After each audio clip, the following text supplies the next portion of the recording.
In quiet suburban Millbrook, three teenagers were about to learn that some pranks have consequences beyond their imagination. What started as late-night vandalism took a shocking turn when they targeted the wrong car. Harold Morrison wasn't your typical 88-year-old neighbor.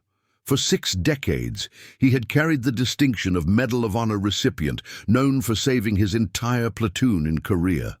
When Marcus, Jenna, and Tyler spray-painted his beloved 1967 Mustang, they had no idea they were about to face elite Navy SEALs at their doors. Their act of rebellion would trigger a military response that would lead to the most profound lesson of their lives. What began as destructive mischief would become transformative mentorship. Before we jump back in, tell us where you're tuning in from, and if this story touches you, make sure you're subscribed, because tomorrow I've saved something extra special for you. The morning sun cast long shadows across Hal Morrison's driveway as he stepped out to retrieve the newspaper, his weathered hands wrapped around a steaming mug of black coffee. At 88, his morning routine had become a sacred ritual. The same path from front door to mailbox, the same careful inspection of his prized 1967 Mustang, the same moment of quiet appreciation for another day above ground. But this morning, the ritual shattered like glass. "Jesus Christ," he whispered, the words escaping before he could catch them. The coffee mug slipped from his fingers, ceramic exploding against the concrete as he stared at his car. The Mustang, his Martha's Mustang, stood violated in the morning light. Spray paint covered the pristine red hood in jagged black letters. "Old fool," and worse obscenities that made his chest tighten. All 4 tires sat flat, slashed with what looked like a box cutter. The driver's side mirror hung at an odd angle, and scratches ran along the passenger door like claw marks. Hal's knees trembled, though whether from age or shock, he couldn't tell. His hand found the car's fender, fingers tracing the vandalized surface where he'd lovingly applied countless coats of wax over the decades. 1967, Martha's 25th birthday. The memory hit him without warning. Martha's face when he'd led her outside, blindfolded, to reveal the brand-new Mustang gleaming in their young driveway. Her squeal of delight, the way she'd thrown her arms around his neck and whispered, "Harold Morrison, you beautiful fool. We can't afford this." "We can't afford not to," he'd replied, spinning her around. "You deserve something beautiful." She'd driven it every day for 37 years, until the cancer took her ability to see clearly enough for the road. Then it became his project, maintaining it like a shrine to their life together. Every Sunday, he'd wash and wax it, checking the engine, keeping it running perfectly for drives he rarely took anymore. Now someone had desecrated it, desecrated her. "Mr. Morrison?" Mrs. Peterson's voice cut through his paralysis. His neighbor stood at the property line in her bathrobe, face pale with concern. "Oh, my Lord, what happened?" Hal straightened slowly. Muscle memory from 6 decades of military bearing taking over. Seems some kids had a busy night. "Kids?" Mrs. Peterson's voice rose to a pitch that could shatter windows. "This is criminal vandalism. We need to call the police right now." "No." The word came out sharper than he'd intended. He softened his tone. "No police. Not yet. But Harold, I said no." He turned toward his garage, away from her concerned stare and the evidence of his violation. "I can handle this myself." Mrs. Peterson's footsteps retreated, but he knew she'd be back, probably with half the neighborhood in tow, all wanting to help, all meaning well, all making him feel more helpless than he already did. 12 hours earlier, Marcus Chen slammed his bedroom door hard enough to rattle the family photos, lining the hallway. Through the thin walls, he could still hear his mother's voice, sharp with disappointment and desperation. "You have opportunities." "I never had, Marcus. Your grandfather died so you could have these choices." The guilt hit like a physical blow. His grandfather, his mother's father, had died in some jungle in Vietnam before Marcus was even born. A shadow that haunted their house, expectations built on bones and sacrifice. His phone buzzed. "Tyler, party at the lake. You in?" Marcus stared. At the text, then at the acceptance letter from UCLA's pre-med program pinned to his bulletin board. His art portfolio sat abandoned on his desk, months of work his parents dismissed as hobby nonsense. "Why not?" he typed back. "Pick me up." The lake turned out to be Tyler Brooks and 3 other kids passing around cheap beer and complaining about parents, teachers, and the general unfairness of suburban life. Marcus found himself agreeing with things he didn't really believe, laughing at jokes that weren't funny, trying to fit into a group that felt as foreign as his mother's medical school dreams. Jenna Rodriguez sat quiet on a fallen log, nursing the same beer for an hour. New to Millbrook High, she'd attached herself to Marcus's orbit like a satellite seeking stable ground. Her mother worked double shifts at the hospital, leaving Jenna to care for her 10-year-old brother most evenings. This was her first night out in months. Tyler stood on a rock, gesturing wildly as he described his latest clash with authority. "So, I told Principal Martinez exactly what he could do with his academic probation. My dad'll have me transferred. To Westfield Academy by Monday anyway." "Must be nice," Jenna muttered. "What's that supposed to mean?" "Nothing." She looked away. "Just, some of us don't have backup schools." Tyler's laugh carried an edge of cruelty. "Not my fault. Your mom picked being poor." Marcus felt something twist in his stomach. "That's not cool, man." "Oh, come on, I'm just saying." Tyler hopped down from the rock, his movements loose with alcohol and entitlement. "We need to do something real. I'm tired of sitting around talking about how unfair everything is." "Like what?" Marcus asked, though part of him already knew he wouldn't like the answer. Tyler's grin widened. "Like giving this town something to remember us by." Present Hal methodically gathered supplies from his garage: bucket, sponge, paint thinner, rags, each movement deliberate, measured. He'd cleaned worse things than spray paint. Blood mostly, his own and others. In Korea, in the years after, in the dark spaces, his mind sometimes visited without permission. The graffiti came off easier than expected, though ghost images remained in the metal. The slashed tires would need replacing. The scratches would require professional work. But the violation that would linger longer than any physical damage. As he worked, neighbors began to emerge for their morning routines. Some slowed, stared, whispered among themselves. A few approached to offer help, which he politely declined. Mrs. Peterson returned twice, phone in hand, threatening to call the police herself. "At least let me post about this on the neighborhood watch page," she pleaded. "People need to know we've got vandals in the area." Hal paused in his scrubbing. The neighborhood watch page, where Mrs. Peterson documented every suspicious jogger and unfamiliar delivery truck with the dedication of a war correspondent. "Do what you think best, Dorothy," he said finally. He didn't see her taking photos. Didn't know she'd already crafted her post with the righteous fury of the perpetually vigilant, urgent vandalism on Maple Street. Harold Morrison's classic car was destroyed by teenage criminals last night. This is what happens when parents don't teach respect. Police need to be called immediately. This elderly veteran doesn't deserve this treatment. Sharing for awareness. Help. And catch these criminals. The post went live at 8:47 a.m. By 9:15, it had been shared to 3 local Facebook groups.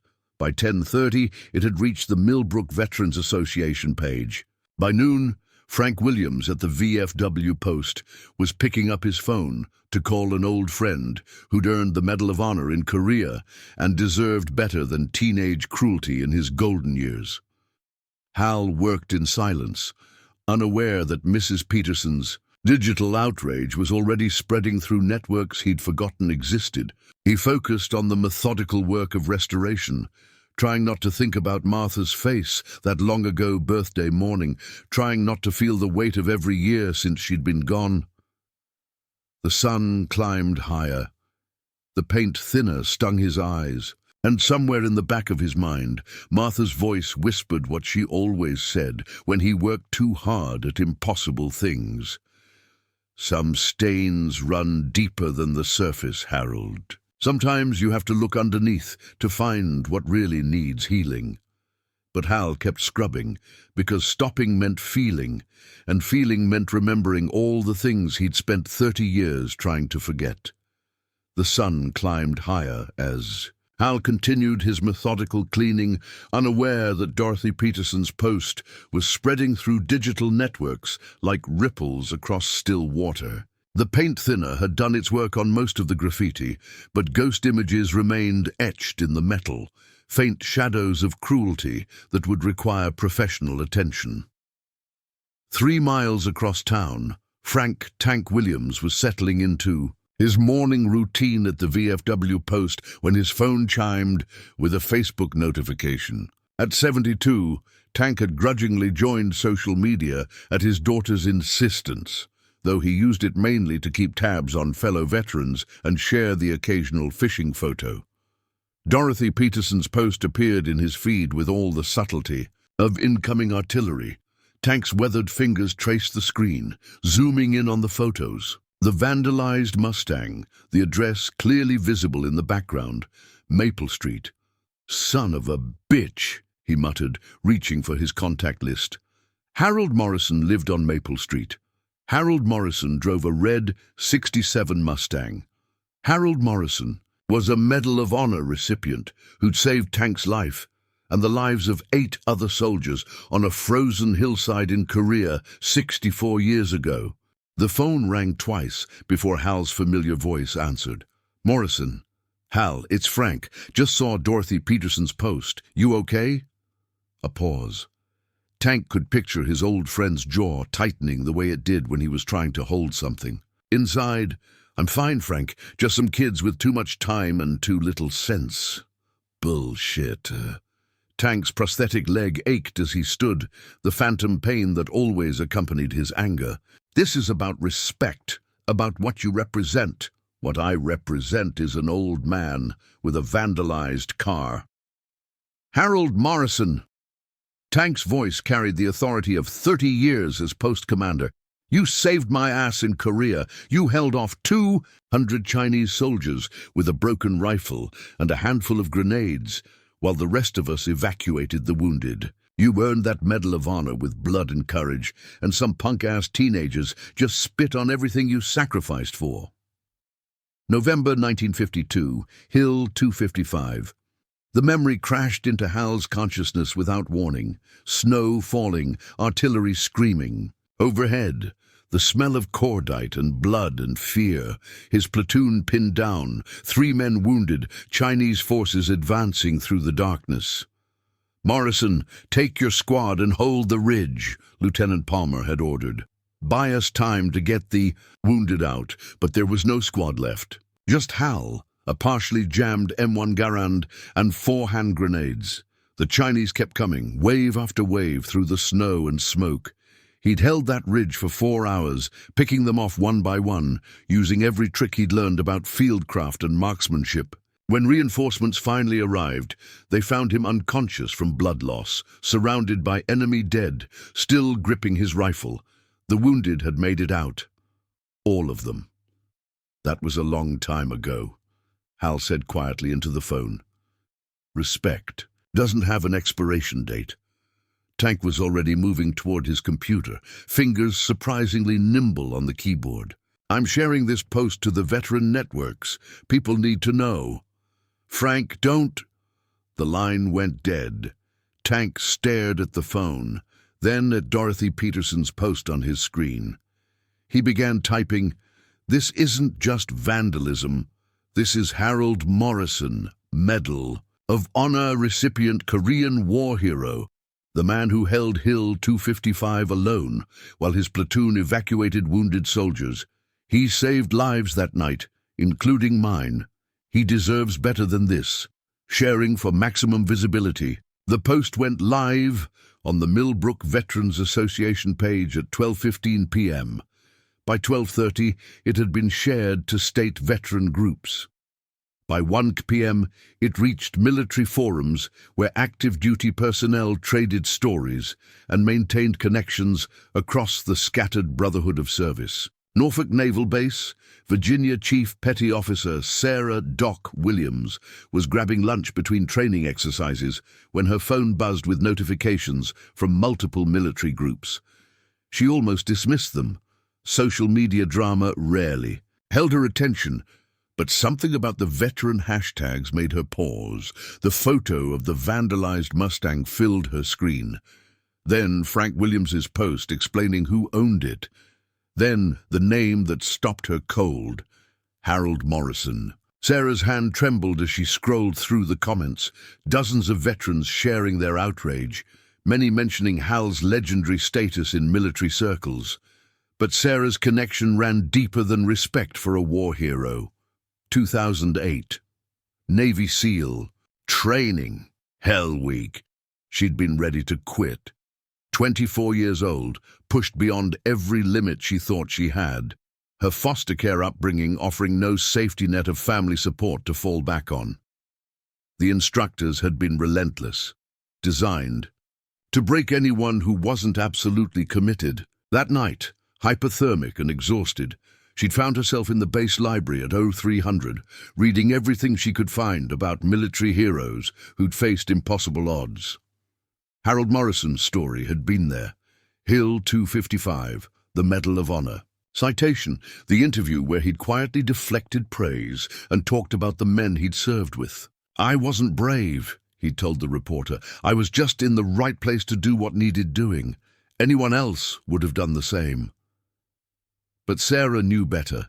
She'd seen enough combat in Afghanistan to understand the difference between ordinary courage and the kind of heroism that holds a ridge alone against impossible odds. Harold Morrison's story had carried her through the remaining days of Hell Week and every hard moment since. Now, someone had violated the man who'd inspired her through her darkest training. Sarah dialed a number from memory. Petty Officer first. "Class David," Kim answered on the second ring. "Kim here. David, it's Sarah. You see the veteran pages today? About the vandalism? Yeah, I saw it. Terrible thing. The victim is Harold Morrison." Silence on the other end. David Kim's parents had immigrated from South Korea in the 1980s, and he'd grown up hearing stories about American soldiers who'd fought for Korean freedom. Harold Morrison was a name spoken with reverence in the Kim household. "Are you certain?" David's voice was carefully controlled. Frank Williams confirmed it. "Same guy, same address, same car." More silence. Sarah could hear David's analytical mind working through the implications. "What are you thinking, Chief?" Sarah stared at the photos on her phone. An 88-year-old. Hero's car destroyed by teenagers who probably had no idea what they'd done, what they'd disrespected. "I'm thinking," she said slowly, "that some kids need to learn about consequences, real consequences." Sarah, "This isn't just vandalism, David. This is about respect, about what we stand for." She could hear David's intake of breath, could picture him weighing protocols against principle. "What do you need from me?" Sarah was already planning, her strategic mind shifting into operational mode. "Pack a bag. We're taking some leave time." The post continued, spreading through military networks, each share adding momentum to something neither Dorothy Peterson nor Frank Williams had intended to start. By evening it would reach social media groups where active duty SEALs shared deployment stories and maintained the bonds forged in combat. And in her Norfolk apartment, Sarah Williams began making calls to teammates who shared her respect for heroes and her belief that some violations demanded direct action. The Norfolk apartment felt smaller as Sarah Williams spread operational maps across her dining table. 24 hours had passed since she'd first seen Harold Morrison's vandalized car, and her mind had shifted into the focused clarity that made her one of the Navy's most effective team leaders. Her phone rang. David Kim's voice carried the measured tone he used when thinking through complex problems. "I've been researching the area," he said without preamble. "Millbrook's a small suburban town, population 12,000. Low crime rate, mostly minor infractions. Local police force of 8 officers. Sarah traced Interstate 64 on the map. Drive time? 4 hours if we leave at 600. I've arranged cover for our training obligations through Friday." Good. Sarah had already called in favors with their commanding officer, framing their absence as personal time to visit a family friend. Not entirely a lie. In the military brotherhood, Harold Morrison was family to them all. "Sarah." David's voice carried a warning. "We need to be careful about this. We're talking about civilian law enforcement jurisdiction. Active duty military personnel intervening in local matters." Sarah understood his concern. David was studying law enforcement, always conscious of proper procedures and legal boundaries, but some things transcended bureaucracy. "We're not intervening," she said carefully. "We're visiting a war hero who deserves our respect. What conversations might arise from that visit? Well, that's just good citizenship." Millbrook, same time. Hal Morrison sat in his kitchen, staring at a cup of coffee that had gone cold. An hour ago, the Mustang gleamed in his driveway, as clean as determination and paint thinner could make it, but the violation lingered like a phantom limb. "Martha," he whispered to the empty room. "What would you do?" No answer came, but he could feel her presence the way he always did in the quiet moments, patient, understanding, waiting for him to find his own way to wisdom. The doorbell rang. Through the peephole, he saw Detective Lisa Parker's badge and composed expression. Hal had known Lisa since she was a rookie officer 15 years ago, a single mother trying to balance law enforcement with raising a teenage son who'd given her plenty of practice with juvenile matters. "Morning, Mr. Morrison." Lisa's voice carried professional courtesy tinged with genuine concern. "Mrs. Peterson called the station, said you might be reluctant to file a report." Hal stepped aside to let her in. "Dorothy means well. She's not wrong, though. Vandalism is still a crime, regardless of whether you want to prosecute." Lisa settled into the chair Martha used to occupy, her notepad ready. "Mind if I ask a few questions?" For the next 20 minutes, Hal provided details with military precision. Times, descriptions, estimated damages. Lisa took notes, occasionally, asking for clarification, her experience evident in the thoroughness of her questions. "Any idea who might have done this?" she asked finally. Hal shook his head. "Could be any kids in the neighborhood. Probably not personal." But even as he said it, something nagged at him. The choice of words in the graffiti, "old fool," felt oddly specific. Not random teenage rebellion, but something more targeted. Lisa closed her notepad. "I'll canvass the neighbors, check for security cameras. In the meantime, if you remember, anything else?" After she left, Hal found himself drawn to Martha's garden. 3 years since her death, and he still maintained it with religious devotion. Her roses, her herbs, her small vegetable patch that had fed them through countless summers. "You always said forgiveness was stronger than anger," he murmured, kneeling among the tomato plants. "But forgiveness doesn't mean forgetting. Doesn't mean letting people think disrespect is acceptable." Chen household Marcus Chen stared at his laptop screen, his research into Harold Morrison's military record open in multiple browser tabs. The Medal of Honor citation made for difficult reading. Clinical language describing heroic actions that had saved 8 lives on a frozen Korean hillside. Reconnaissance indicated heavy enemy concentration approaching friendly positions. Sergeant Morrison volunteered to establish an observation post on Hill 255 to provide early warning and delay enemy advance. The words blurred as Marcus imagined his own grandfather somewhere in the jungles of Vietnam, facing similar dangers for similar reasons. Different war, same sacrifice. His mother's voice carried from downstairs, sharp with frustration as she spoke to someone on the phone, probably another relative questioning Marcus's college choices. The familiar guilt twisted in his stomach. A knock on his bedroom door interrupted his reading. "Marcus?" His mother's accent made his name sound like a question. "We need to talk." Elena Chen entered without waiting for permission, her expression carrying the weight of sacrificed years and unfulfilled dreams. "Your father says you missed the college counselor meeting today. I'll reschedule." "You'll reschedule."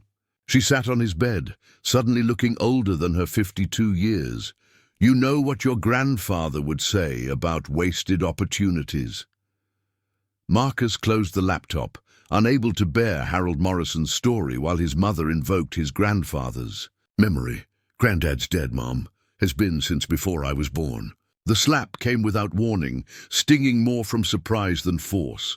"Don't you dare!" Elena's voice shook with emotion.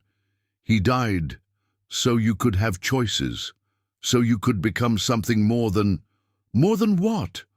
More than someone who appreciates art? More than someone who might want to create something beautiful instead of just making money. Beauty doesn't pay for college. Beauty doesn't honor sacrifice." Marcus felt something break inside him. "Maybe I'm tired of honoring sacrifices I had nothing to do with." Elena stood slowly, her face pale. "Then maybe you need to learn what sacrifice really means." Rodriguez's apartment. Jenna Rodriguez helped her 10-year-old brother Carlos with his homework while her mother prepared for another night shift at the hospital. The cramped apartment felt even smaller when guilt made it hard to breathe. "Why are you sad, Jenna?" Carlos asked, looking up from his math worksheet. "I'm not sad." "Yes, you are. You get that line between your eyebrows when you're thinking about bad things." Jenna touched her forehead self-consciously. Carlos noticed everything, a survival skill developed from years of adult responsibilities falling on small shoulders. "Just tired," she said. But it wasn't tiredness. It was the weight of wrong choices and the growing certainty that ignoring what happened wouldn't make it disappear. She'd seen the neighborhood watch posts on her mother's Facebook feed, seen the photos of the vandalized car and the outrage from local veterans. They'd hurt someone, really hurt someone, and pretending otherwise was just another kind of lie. Brooks' estate. Tyler Brooks lounged by his family's pool, expensive headphones blocking out the sound of his parents' latest argument echoing from inside the house. His phone buzzed with messages from Marcus and Jenna, worried texts about police investigations and neighborhood watch posts. Tyler deleted them without responding. His parents' lawyers could handle anything the local cops might dig up. They always did. But something about the online posts bothered him. Not the outrage, he'd faced that before. Not the threats of consequences. His family's money had always provided insulation from real accountability. It was the repeated references to Harold Morrison as a war hero, Medal of Honor recipient, Korean War veteran. Tyler's grandfather had fought in Korea, had come home with stories about American soldiers who'd held impossible positions against overwhelming odds, had spoken with reverence about men who'd sacrificed everything for their brothers in arms. But Tyler pushed the thoughts away. His grandfather was dead. The old man with the car was just another obstacle to be managed with money and influence. Besides, it was just a car.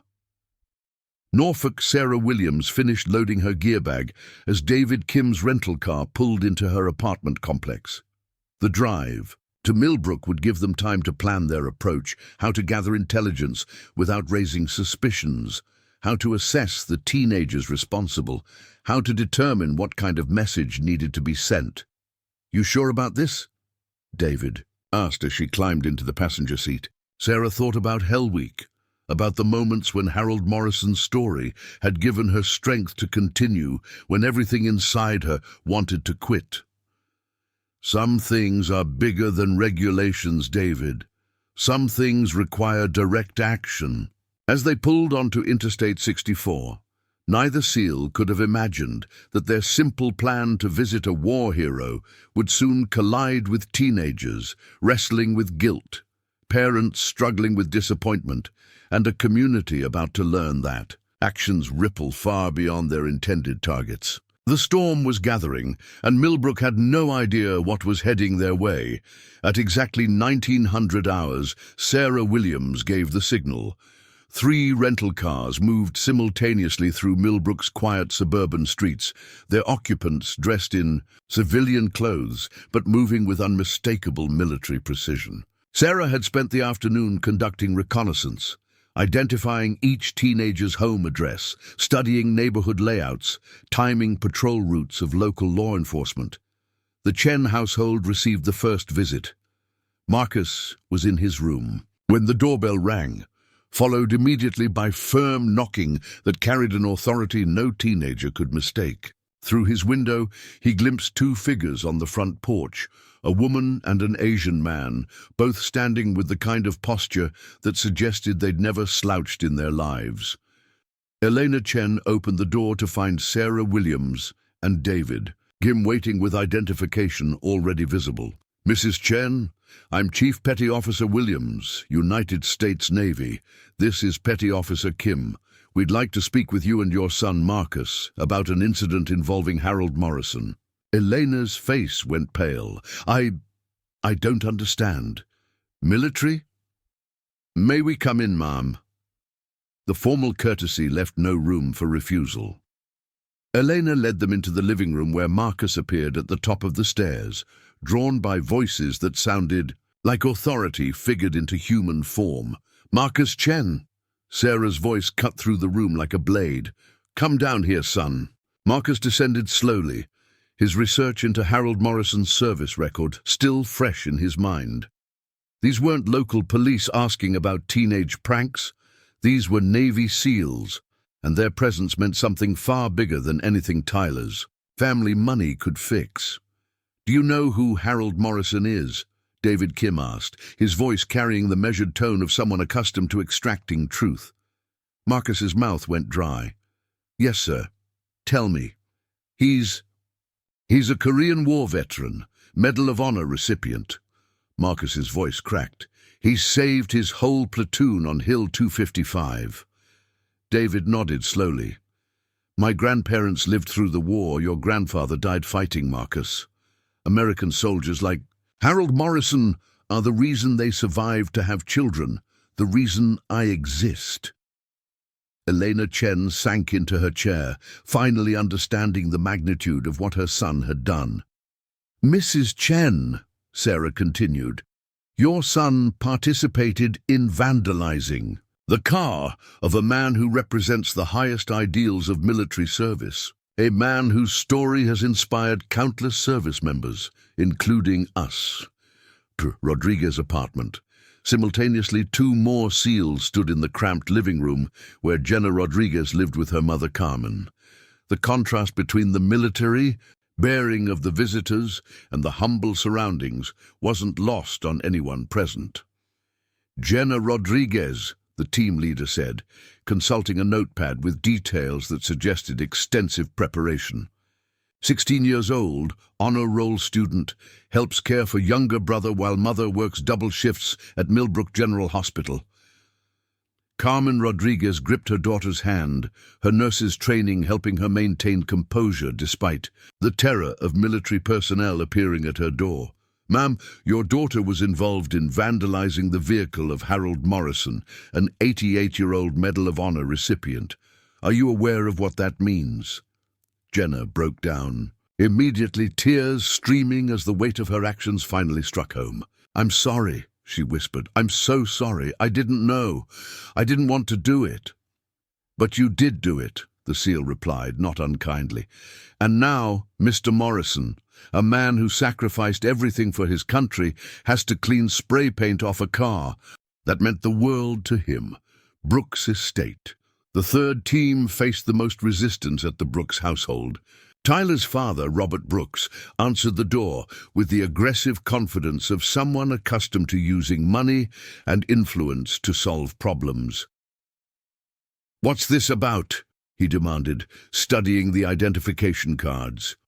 "Military personnel have no jurisdiction in civilian matters."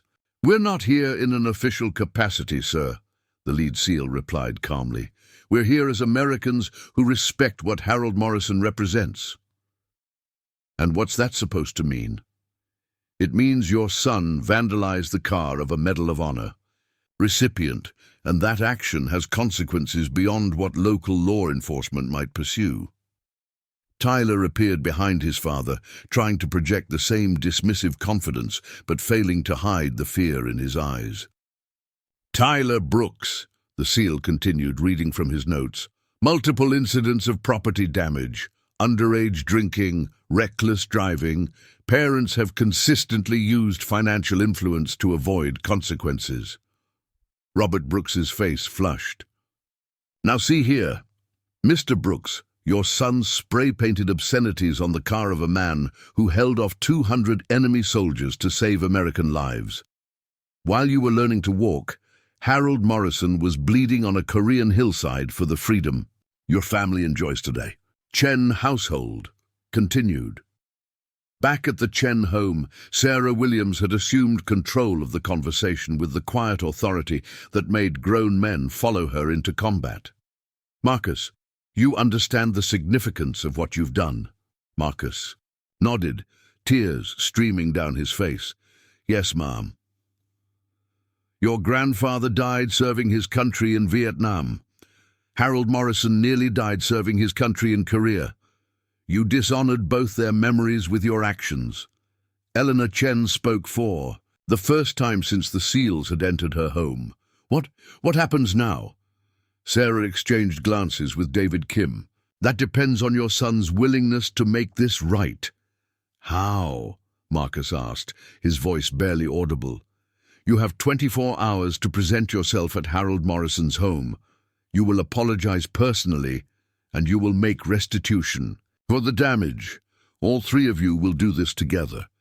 David stepped forward. "Marcus, you're studying art, according to your school records." "Yes, sir.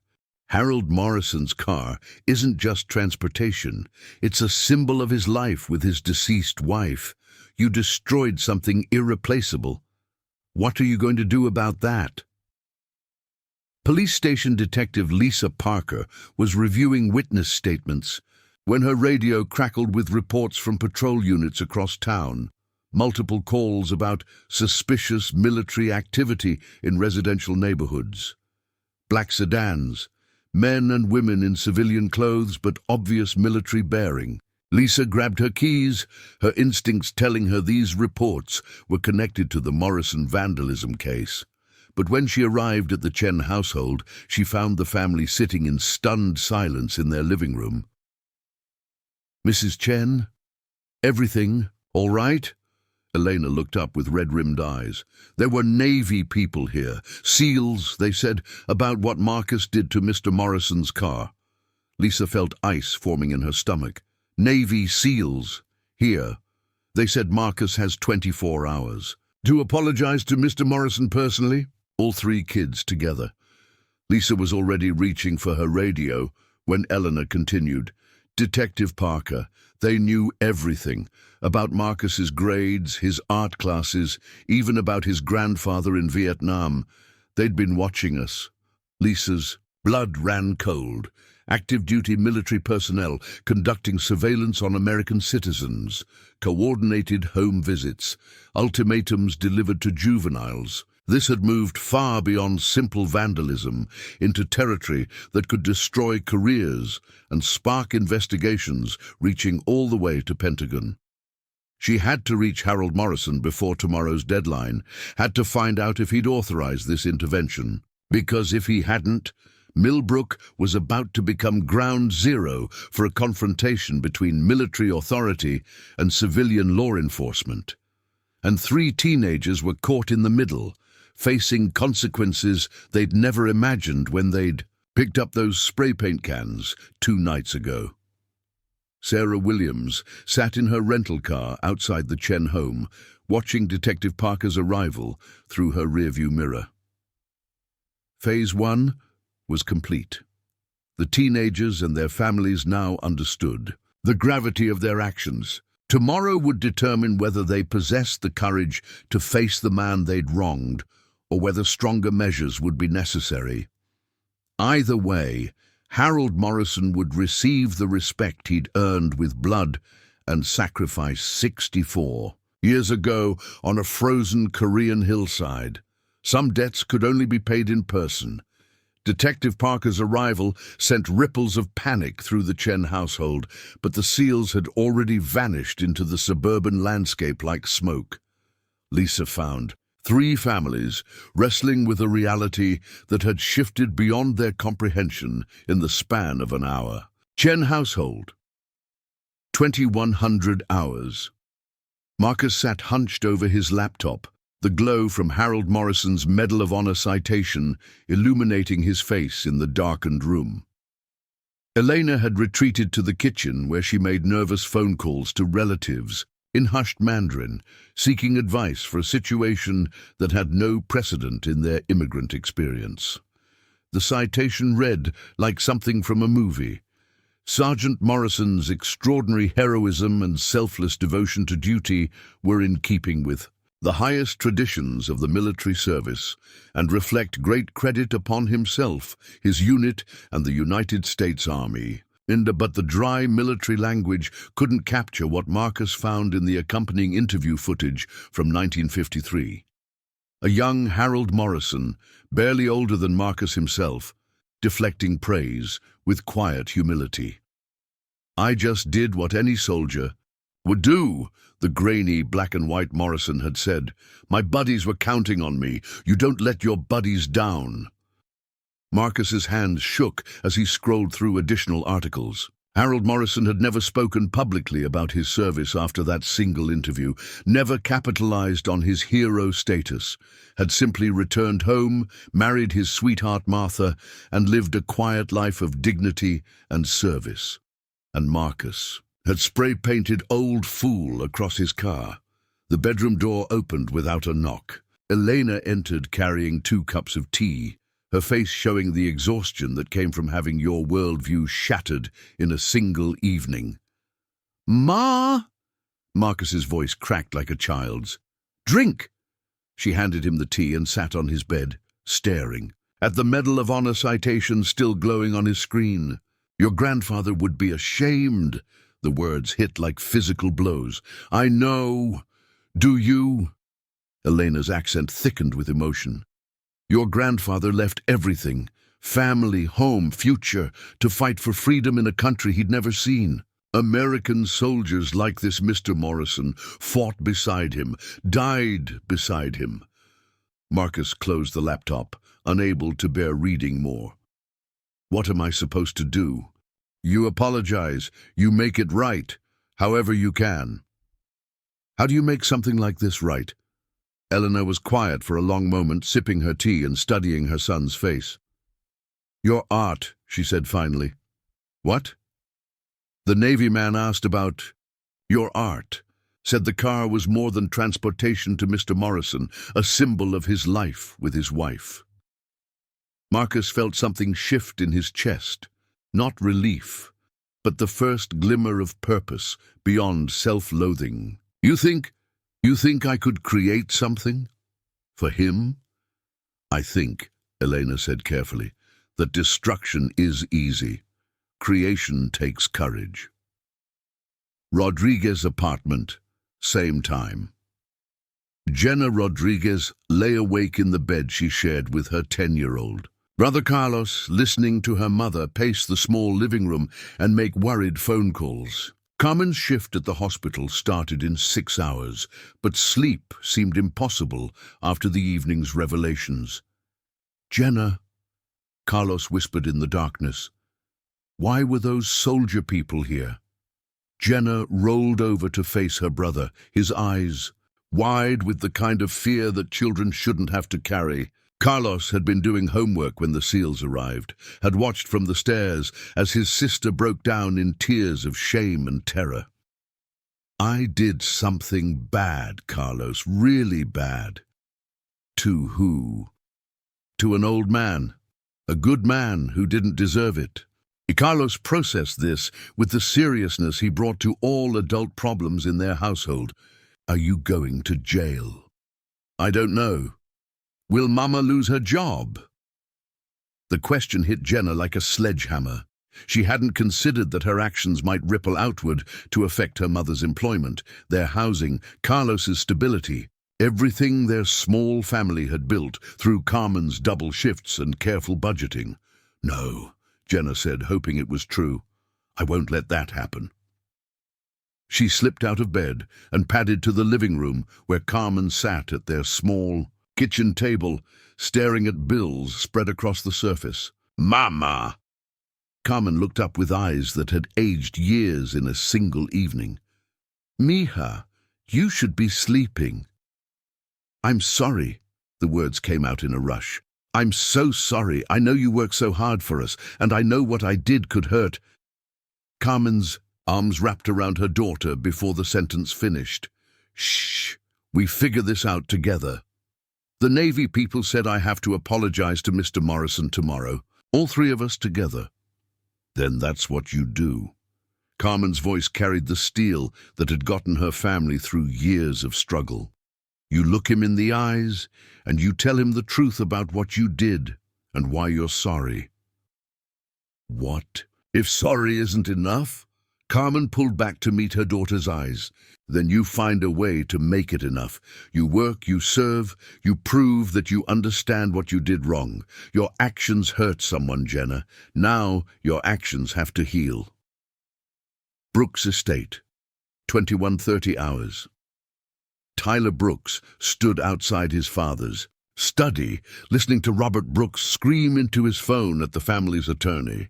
The conversation had been going on for an hour, growing increasingly frantic as it became clear that money and influence offered little protection against military personnel operating outside normal legal channels. "I don't care what it costs," Robert's voice carried through the heavy door. "I want to know who authorized this harassment. Navy SEALs don't just show up at private residences without orders." Tyler's mother, Catherine, emerged from the kitchen with a glass of wine and the shell-shocked expression she wore whenever family crises threatened her carefully constructed social standing. "Your father's trying to fix this," she said without conviction. "Fix what exactly?" Tyler asked. "This whole mess, the publicity, the military involvement. We'll transfer you to Westfield Academy, get you away from those other kids you were with, distance ourselves from what I did?" Catherine paused, wine glass halfway to her lips. In 17 years, Tyler had rarely challenged his parents' damage control strategies. "From the situation," she corrected. "The situation where I vandalized a war hero's car." "Tyler, don't be dramatic. It was a prank that got out of hand. Your father's lawyers can..." "Can what?" Tyler's voice rose with frustration. "Make it not have happened. Make Harold Morrison not be a Medal of Honor recipient.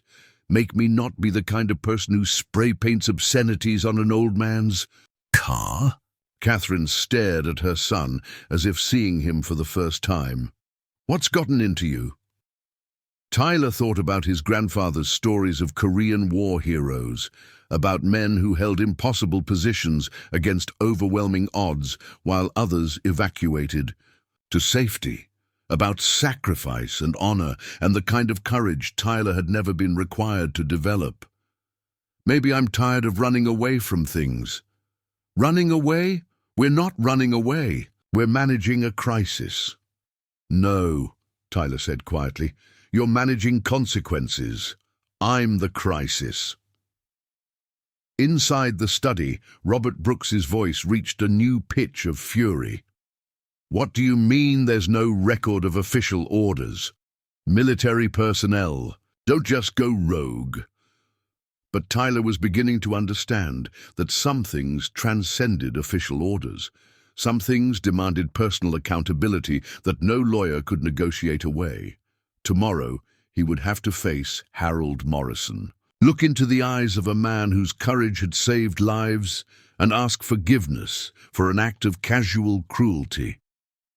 For the first time in his privileged life, Tyler Brooks would have to face consequences that money couldn't fix. Morrison home. 2200 hours. Hal Morrison sat in his darkened living room, Frank Williams across from him in Martha's old chair. Between them lay printouts of the social media posts that had sparked the evening's events, Dorothy Peterson's original outrage, Frank's military network shares, and dozens of responses from veterans across the country. So, they actually showed up, Frank said, not quite a question. According to Lisa Parker, they made quite an impression. Hal's voice carried a mixture of gratitude and concern. 3 families scared out of their minds, kids facing reality for probably the first time in their lives. Good. About time someone reminded them that actions have consequences. Hal stood slowly and moved to the window overlooking his driveway. The Mustang sat clean and gleaming under the streetlight, but he could still see the ghost images of vandalism in his mind. Frank, I never asked for this kind of response. Didn't have to. That's what brotherhood means, Hal. Someone disrespects you, they disrespect all of us. And tomorrow, 3 teenagers are supposed to show up here and... It's what? Grovel? Beg forgiveness? Frank's expression softened slightly. What would Martha say? Hal closed his eyes, feeling his wife's presence the way he always did when wisdom seemed beyond his reach. Martha, who had seen potential in every struggling student during her 30 years of teaching. Martha, who believed that people's worst moments didn't define their capacity for growth. She'd say that hurting children won't heal what they broke, and that true accountability isn't about punishment. It's about understanding and making amends. Hal turned from the window, his decision crystallizing. Tomorrow, 3 frightened teenagers would arrive at his door, expecting judgment and consequences. Instead, they would encounter something far more challenging, the opportunity to prove they were better than their worst choices. The question was whether they possessed the courage to seize it.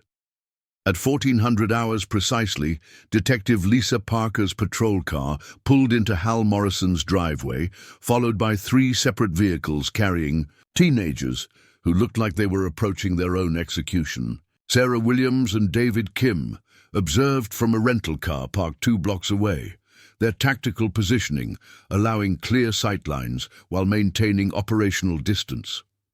Hal opened his front door before anyone could knock, his military bearing evident despite his 88 years. He wore his cleanest khakis and a button-down shirt Martha had bought him for church, armor of dignity for a battle he'd never trained for. Detective Parker, he said with a nod, then turned his attention to the 3 teenagers standing behind her like condemned prisoners. Marcus, Jenna, Tyler. The use of their names, spoken without malice, but with the weight of complete knowledge, hit each teenager differently. Marcus flinched as if struck. Jenna's eyes filled with tears she'd been holding back for 18 hours. Tyler's defensive posture wavered, revealing the frightened boy beneath his practiced indifference. "Come in," Hal said simply. The living room felt smaller, with 6 people crowded inside, but Hal had arranged the furniture deliberately. His own chair faced the couch where the teenagers sat, with Detective Parker positioned to observe but not interfere. On every wall, military memorabilia told the story of a life dedicated to service, unit citations, photographs of young soldiers, the shadow box containing Hal's Medal of Honor. Marcus couldn't stop staring at the medal. The weight of what it represented pressed down on him like physical force. "Do you know what that is?" Hal asked, following his gaze. "Yes, sir," Marcus's voice cracked. "Medal of Honor for what you did in Korea. What I did was my job, what I had to do." Hal settled into his chair, the movement careful but controlled. Hill 255, November 1952. My platoon was caught in an ambush. 3 men wounded, Chinese forces advancing. Someone had to hold the ridge while the wounded were evacuated. The room fell silent, except for the ticking of Martha's mantel clock. I wasn't brave, Hal continued, his voice carrying the matter-of-fact tone of someone recounting grocery lists rather than heroic actions. I was terrified. 22 years old, same age as Marcus here, but my buddies were counting on me. Jenna sobbed quietly, the sound small and broken in the heavy silence. "Tell me about my car," Hal said, his attention shifting to encompass all 3 teenagers. Tyler started to speak, then stopped. Marcus opened his mouth, but no words came. It was Jenna who finally found her voice. "We were angry," she whispered. "At parents, at school, at everything. Tyler said we should do something real, something that mattered, and your car was just there." "Just there," Hal repeated. "A target of opportunity." "We didn't know," Marcus said desperately. "We didn't know who you were, what you'd done. If you had, would it have mattered?" Hal's question cut through Marcus's protests. Should it take a Medal of Honor to make someone's property worthy of respect? Marcus's face crumpled. "No, sir." "What did that car mean to me?" I researched after. The Navy people came. It was your wife's car. You bought it for her in 1967. Her 25th birthday. Hal's voice softened, memory bleeding into the present. "First new car we'd ever owned. Martha drove it every day until the cancer took her sight. After she died, maintaining that car became my way of maintaining our connection." Tyler spoke for the first time since entering the house. "We didn't think—" "No," Hal agreed. "You didn't think. About consequences. About the person who would have to clean off your spray paint. About what that car represented beyond its monetary value."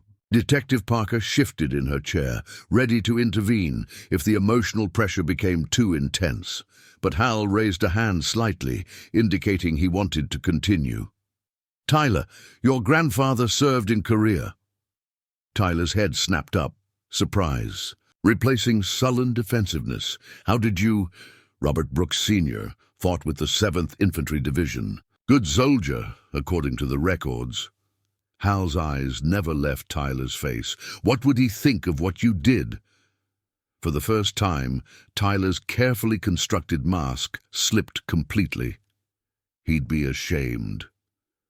"Marcus, your grandfather died. In Vietnam, fighting for the same principles I fought for in Korea." "Yes, sir. And Jenna, your mother works double shifts at the hospital, caring for others. Service takes many forms." Jenna nodded, unable to speak through her tears. "So, here we are," Hal said, settling back in his chair. 3 young people who come from families that understand service and sacrifice, who somehow lost their way long enough to attack something precious to someone else. The silence stretched until Tyler broke it with a voice barely above a whisper. "What do you want from us?" "I want you to understand." Hal's voice carried the authority of someone who had faced down enemy forces and emerged victorious. "I want you to feel the weight of what you've done. Not just the damage to my car, but the damage to yourselves, to your character, to the trust your families placed in you." Marcus was crying openly now, his artistic sensitivity making him acutely aware of the beauty he'd helped destroy. "But understanding isn't enough," Hal continued. "Understanding without action is just guilt with no purpose. The question is, what are you going to do about it?" Detective Parker leaned forward. "Mr. Morrison, the department is prepared to pursue charges." "No." Hal's voice cut across her words with military finality. "This isn't about the law anymore. This is about these young people proving they're better than their worst moment." He stood slowly and moved to the shadow box containing his Medal of Honor. "I earned this by doing something hard when everything in me wanted to run away. You three are going to earn your redemption the same way." "How?" Jenna asked through her tears. Hal turned from the medal display to face them directly. "You're going to fix what you broke. Not just my car, that's the easy part. You're going to fix the part of yourselves that thought destroying someone else's property was acceptable." "What does that mean?" Tyler asked. "It means," Hal said, his voice carrying the patience of someone who had taught Sunday school for 30 years, that you're going to learn about service, about sacrifice, about what it means to build something instead of tearing it down. From her observation post 2 blocks away, Sarah Williams watched through binoculars as the teenagers emerged from Hal Morrison's house 20 minutes later. Their body language had changed, less defensive, more subdued. Whatever had happened, inside that living room had shifted something fundamental in the dynamic. "Think it worked?" David Kim asked. Sarah lowered the binoculars, a small smile touching her lips. "Look at them, really look." The 3 teenagers stood together on Hal's front porch, no longer 3 separate individuals united only by shared guilt. Something had bonded them. Shared shame, perhaps, or shared purpose. Marcus was sketching something in a notebook he'd pulled from his backpack. Jenna was taking notes while Tyler asked questions. Whatever plan they were forming, it was collaborative. "Harold Morrison just did something we couldn't," Sarah said with professional admiration. "He turned punishment into purpose." The teenagers climbed into their parents' cars and drove away. But they would be back tomorrow, and the day after.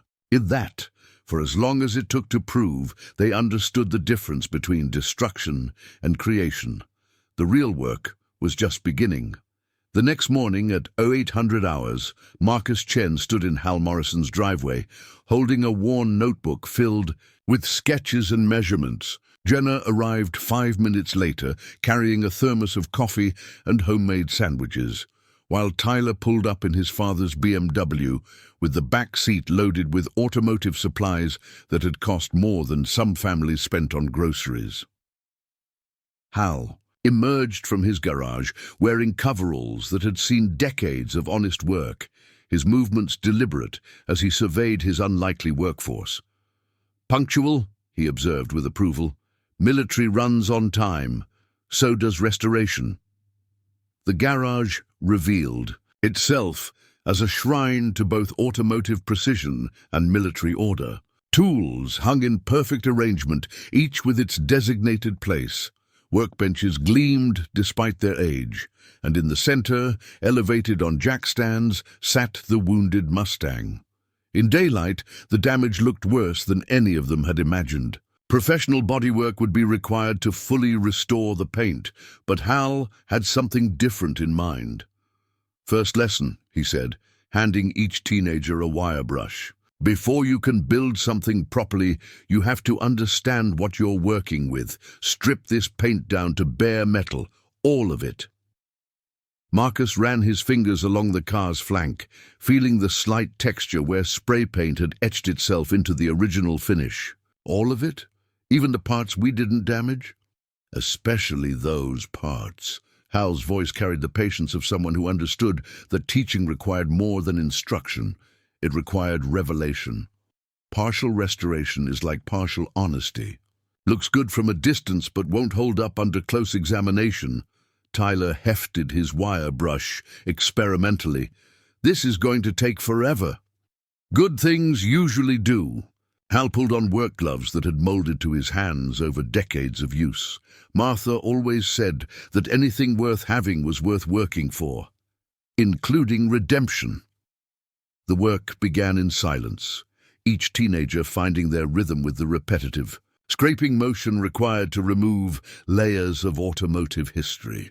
Marcus approached it with artistic precision, studying the way paint came away in small flakes that revealed the original metal beneath.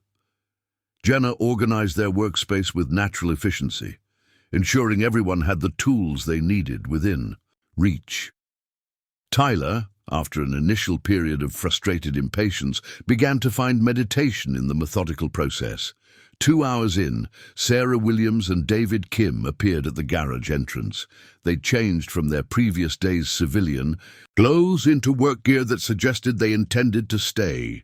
"Chief Petty Officer Williams," Hal said without looking up from his section of the car. "Petty Officer Kim." "Mr. Morrison." Sarah stepped into the garage, her trained eye assessing the operation with professional interest. "Mind if we observe? Free country. Thanks to people like you." David moved closer to where Marcus was working, watching the teenager's careful technique. "You have an artist's touch." Marcus paused, wire brush suspended mid-stroke. "Yes, sir. I try to be. My parents want me to be a doctor." "Nothing wrong with healing people," David observed, "but there's something to be said for creating beauty, too." The comment hung in the air as Marcus returned to his work, but something had shifted in his posture, a suggestion that someone understood his divided loyalties. "Tell me about Hill 255, Jenna said suddenly, addressing Hal without stopping. Her methodical scraping. Hal paused, considering whether to deflect as he had for 64 years, but something about the earnest concentration on the girl's face, the way she'd taken responsibility for organizing their shared lunch, reminded him of Martha's belief that stories could heal if shared with the right intentions. "November 27th, 1952, he began, his voice carrying the measured cadence of someone recounting events that had been replayed in memory countless times. "Intelligence said Chinese forces were massing for a major offensive. My platoon was ordered to establish observation posts on a series of hills overlooking the approach routes." Tyler had stopped working entirely, drawn into the narrative despite himself. Hill 255 was the keystone. If it fell, the entire defensive line would collapse. We had 8 men, 2 of them already wounded from earlier fighting. Radio contact was intermittent due to the terrain. Marcus found himself sketching in his notebook during pauses in the work, capturing the scene as Hal described it. American soldiers in frozen positions, Chinese forces advancing through snow and darkness. Around 2300 hours, they hit us with everything they had. Mortars, small arms, human wave attacks. Lieutenant Palmer took shrapnel in the first barrage. Sergeant Rodriguez, no relation to you, Jenna, but a good man, caught a round through the lung. Jenna's wire brush moved more, slowly, as she imagined another Rodriguez bleeding in a foreign land for principles she was only beginning to understand. The evacuation order came at midnight. Get the wounded out, fall back to secondary positions, but someone had to hold the hill long enough for the stretcher teams to clear the area. "So you volunteered," Tyler said, though it wasn't really a question. "Not volunteered, just stayed." Hal's voice carried no pride, only the matter-of-fact tone of someone describing necessary work. Had a partially jammed M1 Garand, 4 grenades, and about 60 rounds of ammunition. Chinese forces kept coming in waves. Sarah Williams leaned against the garage doorframe, recognizing the understated way combat veterans described actions that had required extraordinary courage. "How long?" Marcus asked. 4 hours, picked my shots carefully, made each round count. Used the grenades to break up their assault formations when they got too close. When the rifle finally jammed completely, I threw rocks. David Kim smiled slightly at that detail. The image of a young American soldier reduced to the most primitive weapons, but still refusing to yield ground. "Did you know?" Jenna asked quietly. "About the Medal of Honor?" "Not for months. I was unconscious when they evacuated me, spent 6 weeks in a field hospital. The medal ceremony happened back in the States after I'd recovered. President Eisenhower himself presented it." Tyler's voice carried genuine curiosity. "What did you think when they told you?" Hal set down his wire brush and moved to Martha's old workbench, where a faded photograph showed a young soldier in dress uniform standing next to a woman in a blue dress. "I thought about the men who didn't make it home. Rodriguez, Palmer, 8 others from our company that winter. I thought about how the medal belonged to all of us, not just the one who happened to survive. The garage fell silent except for the rhythmic scraping of wire brushes against metal. Each teenager processed Hal's story differently, Marcus seeing the artistic composition of heroism under fire, Jenna understanding the weight of responsibility for others' lives, Tyler beginning to grasp the difference between genuine courage and reckless bravado. "Mr. Morrison," Marcus said after several minutes of work. "Yes? The car. When we're done restoring it, what color should it be?" Hal smiled, the first genuine smile any of them had seen from him. Martha always wanted to try something different. Said the red was beautiful, but maybe it was time for a change. What did she want? Deep blue, like the dress she wore to the medal ceremony. Marcus made a note in his sketchbook, already envisioning the design possibilities. Restoration wasn't just about returning something to its original state. Sometimes it was about honoring what it could become. As the morning progressed, the teenagers found their rhythm, guided by Hal's patient instruction and observed by 2 Navy SEALs who were learning that some forms of discipline created growth rather than merely compliance. The real work of transformation had begun, one wire brush stroke at a time. 3 weeks into the restoration, the Mustang sat stripped to bare metal, revealing imperfections hidden beneath decades of paint. The garage had become an unexpected sanctuary where deeper truths emerged alongside the car's transformation. Marcus set down his notebook, shoulders sagging with exhaustion that went beyond physical work. "My mom scheduled another college counselor meeting, pre-med track, accelerated program. She's convinced honoring my grandfather's sacrifice means becoming something I don't want to be." Hal paused his examination of the undercarriage. "What do you want to be?" "An artist. I want to create beautiful things that make people feel something real." Marcus's voice carried passion his mother dismissed as impractical. "But every time I try explaining that, they look at me like I'm dishonoring every family's sacrifice." Hal disappeared into the house, returning with a manila folder yellowed with age. "Chen Wei-ming, 173rd Airborne Brigade?" Marcus's eyes widened. "How did you—" "I processed casualty reports during my second tour. Administrative duty after Hill 255. Hal consulted a faded document. "Your grandfather was posthumous bronze. Star recipient. Volunteered for pointman duty during Operation Junction City. When his unit was ambushed, he held off enemy forces so his squad could reach cover." Marcus stared at the official report bearing his grandfather's name, hands trembling. "Marcus, your grandfather didn't die so you could become a doctor. He died so you could have freedom to become whatever you chose." Across the garage, Jenna looked up from her work. "Mr. Morrison, do you ever feel guilty about surviving when others didn't?" The question hung heavy in the air. Hal moved to Martha's photograph on the workbench. "Every day for 10 years.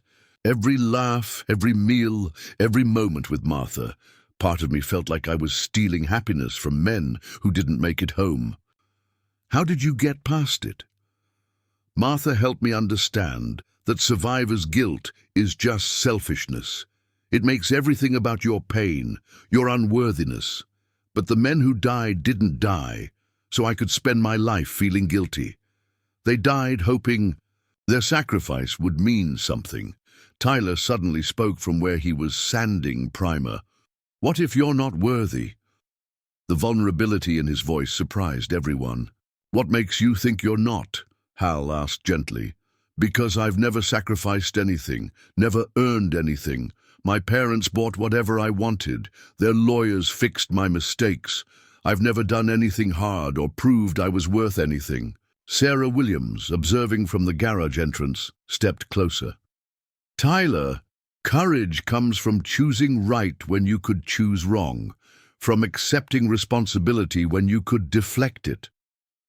3 weeks ago, you could have let lawyers make this disappear, David Kim added. Instead, you're here learning to work, listening to hard truths. That's not courage, Tyler protested. It's growth, Hal said simply. And growth requires courage, even when you don't recognize it. Elena Chen arrived with lunch, carrying a container of homemade food. Hal handed her the casualty report about her father. She read slowly, cycling through surprise, pride, and relief. I never knew the details, she said finally. He died giving people choices, Marcus said, voice stronger, including the choice for his grandson to become whatever he wants. Elena studied her son's face, seeing something new there. Maybe we should talk about art school. As afternoon progressed, the Mustang revealed its hidden beauty. More importantly, the people working on it began understanding that restoration of cars or character required confronting flaws and choosing to build something better than what had been broken. 5 weeks after the vandalism, the Mustang gleamed in Martha's memory blue, its restoration nearly complete. But the real question lingered. What would justice look like when punishment and rehabilitation intersected? Detective Parker called. A meeting at the VFW post, bringing together all the stakeholders in what had become Millbrook's most unusual case. Hal arrived with the 3 teenagers, their transformation evident in their posture and the easy way they interacted with their elderly mentor. Sarah Williams and David Kim flanked them, no longer observers, but invested participants in the process. Frank Williams opened the meeting with characteristic directness. So, what's the verdict? These kids learned their lesson, or do we need formal charges? Tyler stepped forward before anyone else could speak. We want to make a proposal. Detective Parker raised an eyebrow. I'm listening. Marcus pulled out his sketchbook, opening to detailed drawings of a memorial installation. We want to create something permanent. A veteran memorial for Millbrook's town square, honoring all local service members. I've researched the cost, Tyler added. Materials, professional installation, maintenance endowment. My family will fund the entire project. Jenna spoke up. And we'll coordinate ongoing community service, monthly cleanup days, veteran assistance programs, whatever the community needs. Detective Parker studied the sketches, impressed despite herself. This is ambitious, but it doesn't address the legal requirements. Actually, it might. Hal's voice carried quiet authority. What these young people are proposing goes beyond restitution. It's transformation. Sarah Williams nodded approvingly. Chief Parker, I've observed their progress for 5 weeks. What they've learned about accountability and service can't be taught in juvenile detention. David Kim added his perspective. The military justice system recognizes that some violations require corrective action rather than punishment. These teenagers have demonstrated genuine growth. Frank Williams, initially the most vocal advocate for harsh consequences, surprised everyone by supporting the proposal. Hal's right. Building something beautiful honors veterans better than sending kids to jail honors justice. Elena Chen, who had been quietly observing, spoke for the first time. My son understands now what service means. Real service, not obligation imposed by others. Detective Parker weighed the options. The district attorney will need convincing, but if Mr. Morrison agrees to this alternative resolution, I do, Hal said, without hesitation. These 3 have proven they understand what they did wrong and why it mattered. Now they want to prove they can build instead of destroy. The meeting concluded with unanimous agreement on the alternative sentencing. The teenagers would complete the memorial project under community supervision, perform 200 hours of veteran-focused community service each, and submit regular progress reports to Detective Parker. As they filed out of the VFW post, Sarah Williams approached Hal privately. "You realize what you've done?" she asked. "What's that?" "You've created something the military spends years trying to teach. Genuine accountability coupled with purposeful action." Hal smiled, thinking of Martha's belief in second chances. Sometimes the best way to honor sacrifice is to give people the opportunity to prove they're worthy of it. Outside, the three teenagers stood together, planning their memorial project. Their bond forged not through shared guilt, but shared purpose. Justice, they had learned, wasn't about paying for past mistakes. It was about earning the right to a better future. The healing had become transformation. The punishment had become purpose, and Harold Morrison's faith in redemption had proven stronger than his desire for revenge. 6 months later, the October morning carried the crisp promise of change as Millbrook gathered in the town square for the memorial dedication. The bronze installation rose 8 feet from a granite base, Marcus's artistic vision realized in metal and stone. 3 soldiers from different eras, Korean War, Vietnam, and modern conflicts, stood together, their faces etched with dignity and resolve. Hal Morrison sat in the front row, wearing his Medal of Honor for the first time in decades. Beside him, Martha's empty chair held a single red rose, his private ritual that the community had come to respect. The restored Mustang, gleaming in Martha's memory blue, was parked nearby where everyone could see the symbol of transformation.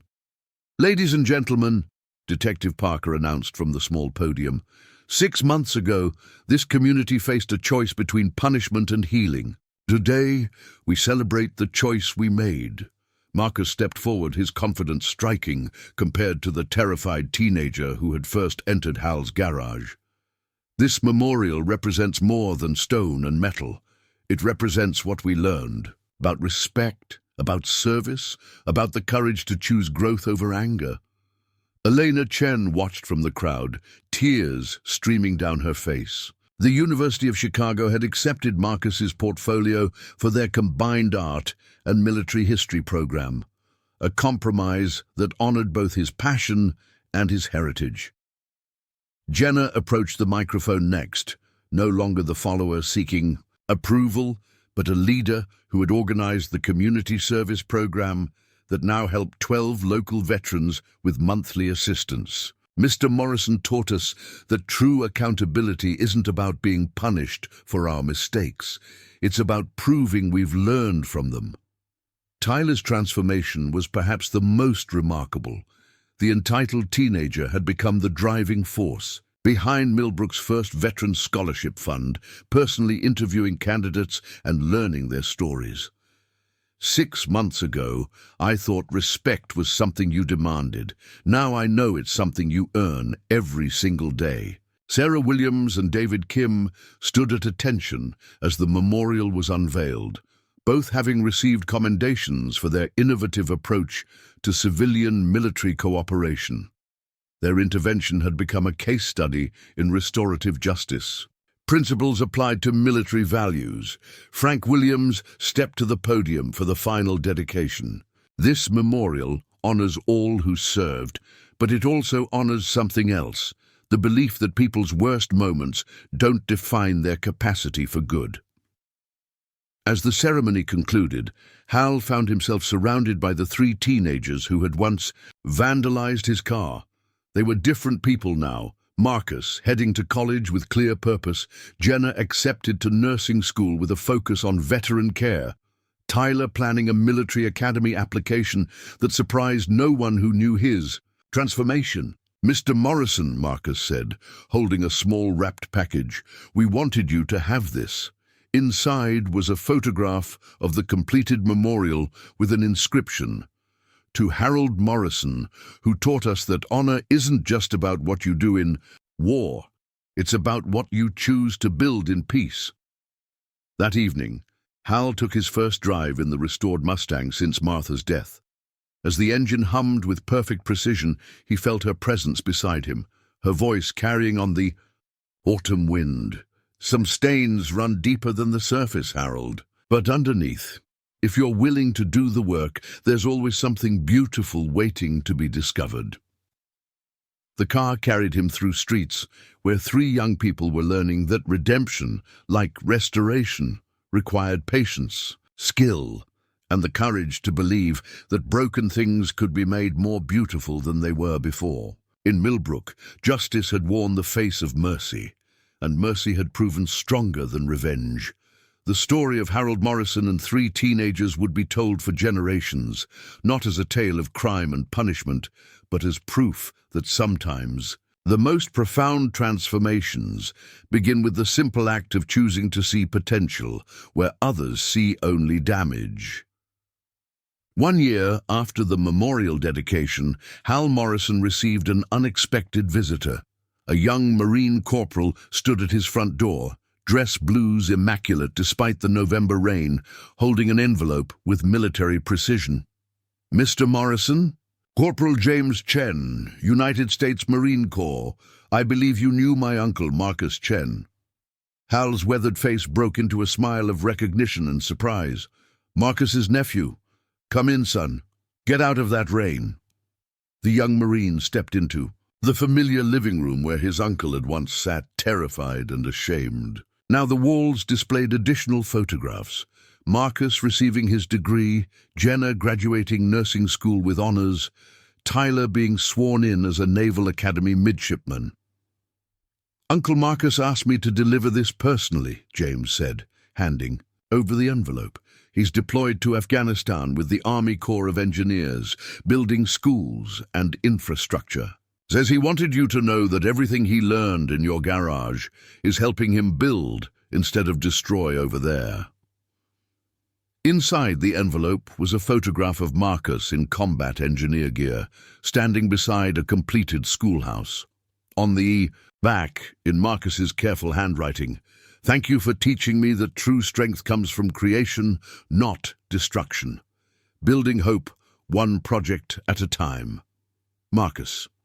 Hal studied the photograph, seeing the confident young man who had emerged from the frightened teenager. "Your uncle found his calling." "Yes, sir. He talks about you constantly, says you saved his life by showing him what real service looks like." "He saved his own life. I just provided the garage space." Corporal Chen smiled at the characteristic understatement. "Sir, there's something else. The Corps is implementing a new restorative justice program for young Marines who get in trouble. They're calling it the Morrison Protocol." Hal's eyebrows rose in surprise. "The Morrison Protocol?" "Based on your approach with my uncle and his friends, instead of standard disciplinary action, qualified offenders work on community restoration. Projects under veteran mentorship. Early results show 89% success rate in preventing repeat offenses." The irony wasn't lost on Hal. His informal garage lessons had somehow become official military policy. "How's Jenna doing?" Hal asked, changing the subject with typical modesty. "Lieutenant Rodriguez just graduated from the Navy Nurse Corps. She's stationed at Walter Reed, working with wounded veterans. Says she learned about real nursing from watching you heal 3 broken kids." "And Tyler?" "Midshipman Brooks will. Graduate next year, top 10% of his class. He's requesting assignment to veteran liaison programs." That evening, Hal drove the Mustang to Martha's grave, a ritual he'd maintained since the Restoration. The headstone was surrounded by small mementos left by community members, a tradition that had developed spontaneously after the memorial dedication.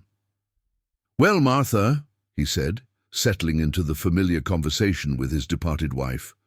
"Looks like those 3 kids are still teaching me things.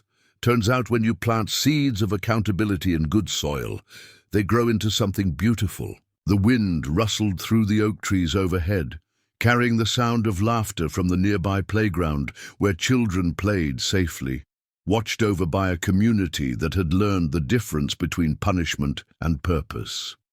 Hal Morrison had spent 70 years carrying the weight of survival, wondering if his life had been worthy of those who didn't make it home. Now, watching the ripple effects of three teenagers' transformation spread across military installations worldwide, he finally understood Martha's long-ago words about the true meaning of service. Some victories took decades to recognize, but they were worth the wait. Up next, you've got two more standout stories right on your screen. If this one hit the mark, you won't want to pass these. Just click and check them out. And don't forget to subscribe and turn on the notification bell so you don't miss any upload from us.